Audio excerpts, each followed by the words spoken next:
राज्य मंत्री महाराष्ट्र सरकार माधुरी ताई से कि वो अपना मंतव्य यहां पर व्यक्त करे। एक बार जोरदार तालियां। अभिजित डुंगरवलच्या महाराष्ट्र जैन वार्ता आणि प्रकाशन धारीवालच्या माणिकचंद हे दोन आयोजक या कॉफी टेबल बुकचे आहेत। सर्वप्रथम तर मी त्यांना अभिनंदन करते। हा कॉफी टेबल बुकचा सेकंड पार्ट आहे। आपण फर्स्ट पार्ट ऑलरेडी आधी झालेला होता। या कॉफी टेबल बुकला ज्यांनी पूर्णपणे अभिजितला जसं म्हणतात ना पुश दिला ते प्रकाश शेठ धारीवाल, श्री राहुलजी मोते, शांतीलालजी मुत्ता, आदित्य आता नव्याने आदित्य सगळं शिकतोय, आदित्य धारीवाल, त्याचप्रमाणे अभिजितचे वडील बसलेले आहेत, विलासजी राठोड, सुनीलजी नहार, लुंकडजी, राजेशजी शहा, मी बाठियाजी, त्याचप्रमाणे आमचे मनीषा चोरबोले, प्रवीण चोरबोले।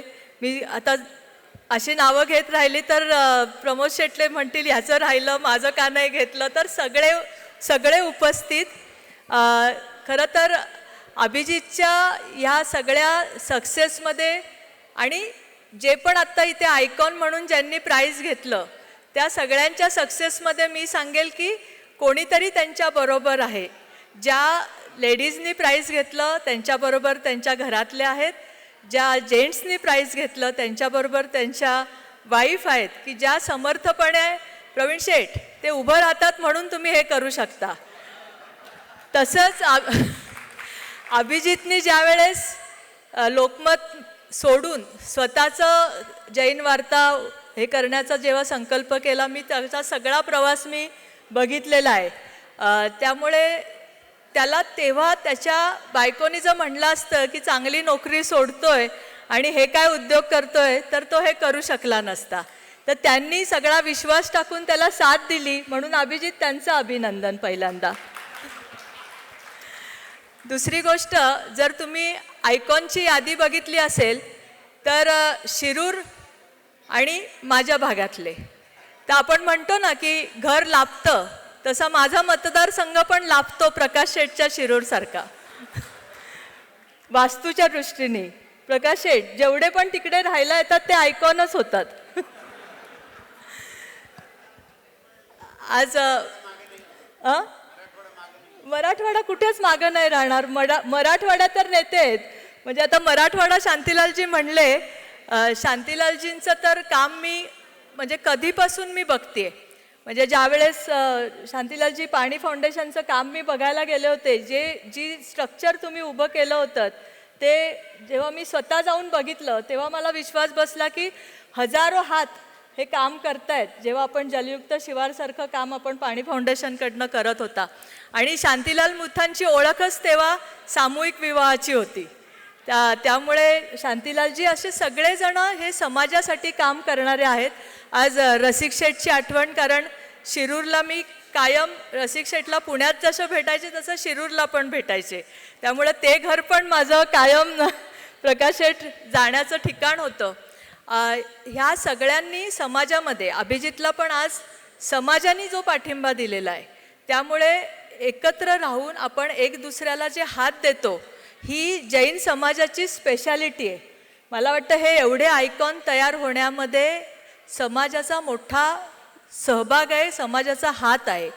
कारण आपण बघतो की बऱ्याचशा ठिकाणी मी बघते की रायव्हरी असते की बाबा माझाच बिझनेस मी दुसरा आला तर त्याला मी कसा संपवू, असं न करता की माझ्या बिझनेसमध्ये जेव्हा दुसरा येईल त्याला मी अजून मदतीचा हात देईल, त्यालाही मोठा करेल, त्याच्याबरोबर मी पण मोठा होईल। ही जी मानसिकता आहे ही मला नेहमी जैन समाजामध्ये दिसली।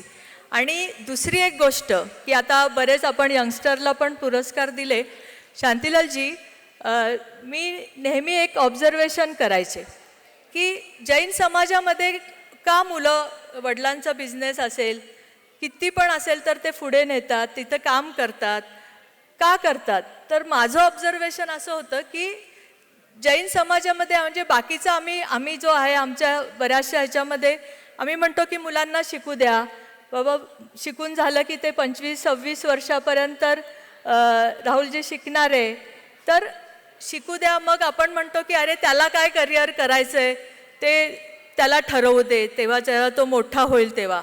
तसं नाही करत. ज्या वेळेस मातीचा गोळा असतो ना, त्याच वेळेस घरातला वडीलधारा माणूस हा घरातला जरी कॉलेज शिकत असेल तरी 18-19व्या वर्षी त्याला धंद्यामध्ये घेऊन येतो आणि त्याला ते शिकवतो. त्याच्यामुळे काय होतं की जो बिझनेस आहे त्याला त्याच्या संबंधीचा एक प्रेम निर्माण होतं. जसं बाकी ठिकाणी काय होतं की जो मुलगा जो 25, 26, 27व्या वर्षी जेव्हा आपण त्याला म्हणू की अचानक बिझनेसमध्ये ये, तेव्हा तो काय विचार करतो, त्याची मानसिकता अशी असते की अरे आई, तो रोज उठून वडिलांचा स्ट्रगल बघत असतो, धंद्यातल्या खाचाखोचा बघत असतो, धंद्याचे अपडाऊन्स बघत असतो आणि तो ते बाहेरनं बघत असतो. त्याला त्याच्यामध्ये एंट्री त्यांनी घेतलेलीच नसते. त्यामुळे तो म्हणतो की ही एवढी झंझट असेल तर मी कशाला हा धंदा करू, मी आपलं वेगळं काहीतरी करतो. त्यामुळे ही जे तुमची जी सिस्टीम आहे ना, ती मला अतिशय आवडते आणि म्हणूनच एवढे आयकॉन आज आपण बघू शकतो की कितीतरी मुलं, आता हे सगळे मुलं पण आमच्या समोर मोठे झालेत, आमच्या मुलांबरोबर एकमेकांबरोबर आहे. त्यामुळं माहिती आहे की त्यांचाही प्रोग्रेस कशा पद्धतीने होतोय. त्यामुळे मी खरं तर या सगळ्याचं श्रेय हे सिस्टीमला देईल. म्हणजे मला आवर्जून मी नेहमी सांगते की सिस्टीम जी समाजाने लावली ना, ती अतिशय चांगली लावलेली आहे आणि ती नुसती सिस्टीम नाही लावली, नुसतं पैसा कमवणं नाही लावलं, तर त्याच्याबरोबर संस्कृतीची जोड आहे. ती संस्कृतीची नाळ कधीच तोडली नाही समाजाने. आज जसं प्रकाश शेठ आहे, जसं रसिक शेठ काम करायचे त्या पद्धतीने आज प्रकाश शेठ पण 10 जणांना सांभाळण्याचं काम करतात. रसिक शेठ आहे की बाबा चल तुला काय करायचं ते कर, मी तुला मदत करतो. तीच भूमिका आज प्रकाश शेठनी घेतलेली आहे. आज संस्कृती सांभाळण्यासाठी स्थानक असेल, मंदिर असेल, या सगळ्याचं कॉन्ट्रीब्युशन अजूनही आपला समाज सगळ्यांना देतो. मला असं वाटतं ह्या सगळ्यामागे हे आहे, पैसा तर आपण कमवतो, पण हा सगळा स्ट्रक्चर जो तुम्ही हे केला त्याबद्दल मी खरंच तुमच्या सगळ्यांचं अभिनंदन करेल. आणि अभिजित, तू असाच मोठा हो आणि सगळ्यांना उद्या देणाऱ्याच्या भूमिकेत तू येऊ, एवढा आशीर्वाद तुला या निमित्ताने देते. जय हिंद, जय महाराष्ट्र.